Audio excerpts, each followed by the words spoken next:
ဒီချက်ရဲ့အနုပညာသင်တန်းကျောင်းကကလေးလေးတွေကတော့ဖျားပုံတော်လေးကိုပေါ့နော်စိတ်ရှိလက်ရှိရေးဆွဲရင်းနဲ့ဒီနေ့ကစုံလာပြည့်နေ့ရဲ့အနှစ်သာရလေးကိုဖော်ဆောင်နေကြတာပါ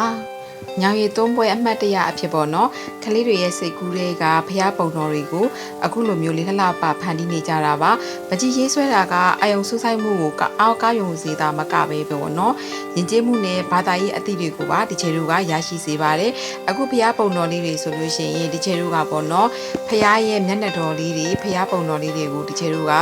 အင်တာနက်ပေါ့နော် Pinterest ကနေယူလိုက်တယ်ပြီးတော့တဲ့အခါကျလို့ရှိရင်တော့ဒီချေတို့ကကစုံညောင်ရည်သုံးပွဲဖြစ်တဲ့အတွက်ပေါ့နော်ကစုံညောင်ရည်သုံးပွဲနဲ့ပတ်သက်တဲ့နောက်ခံ background တွေပြီးတော့တဲ့အခါကျလို့ရှိရင်ကျန်တဲ့အစိတ်ပိုင်းတွေအားလုံးကိုတော့ဒီချက်ရဲ့ကလေးလေးတွေကစိတ်ကူးတွေနဲ့ရေးဆွဲရတဲ့အချိန်လေးပဲဖြစ်ပါတယ်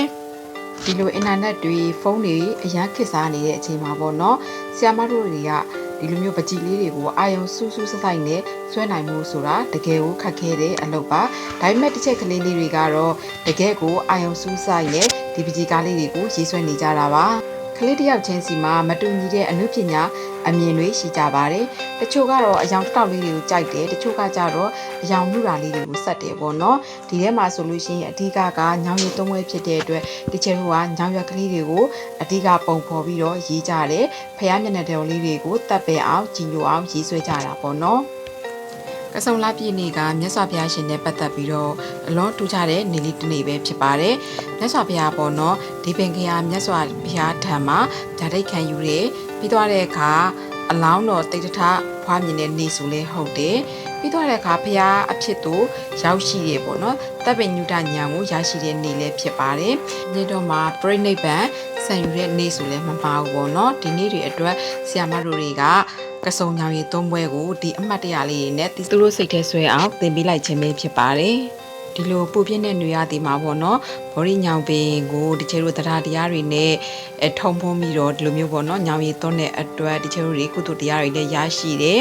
ဒီလိုမျိုးပေါ့နော်ဖြူစင်တဲ့စိတ်ထားလေးတွေရရှိစေဖို့အတွက်ဒီလိုမျိုးဆွဲရတယ်ဒီလိုမျိုးလေးလုပ်ရတယ်ဆိုရဲပေါ့နော်ရိုးရဒလေးတစ်ခုကိုသူတို့သိအောင်ဒီချေတို့တွေကဒီပကြီးလေးတွေနဲ့တစ်စင်းဖန်တီးပြီးတော့သူတို့ကိုသင်ပေးလိုက်ခြင်းပဲဖြစ်ပါတယ်ဒီအတိုင်းစာကြီးပဲရှင်းပြနေတဲ့ခါကြလို့ရှင်လေသူတို့တွေကပေါ့နော်ခေါင်းထဲမှာတိတ်မဝင်တော့ဘူးအဲဒါကြောင့်မလို့ပေါ့နော်ဒီချေတို့ကရိုးရနဲ့ပတ်သက်တဲ့ဒီလိုပကြီးကားလေးတွေကိုလည်းဒီလိုမျိုးအမှတ်တရနေလေးတွေနဲ့ဒီချေတို့ဆွဲပေးဖြစ်တယ်ပေါ့နော်ဗီဒီယိုလေးကိုဆုံးအောင်ကြည့်ပေးတော့တဲ့အတွက်ဒီချေကကျေးဇူးတင်ပါတယ်ဒီဖျားပုံတော်လေးတွေကိုကြည့်ပြီးတော့ကုသိုလ်လေးတွေပွားနိုင်ကြပါစေကစုံညောင်ရည်သုံးပွဲနေမှာပေါ့နော်ဘေးဘီယာတွေကင်းကွာပြီးတော့လူရင်းဆန္ဒတွေပြေဝပါစေလို့ဒီချေကဒီဗီဒီယိုလေးနဲ့ပဲဆုတောင်းမြတ်တာပို့တာပေးလိုက်ပါတယ်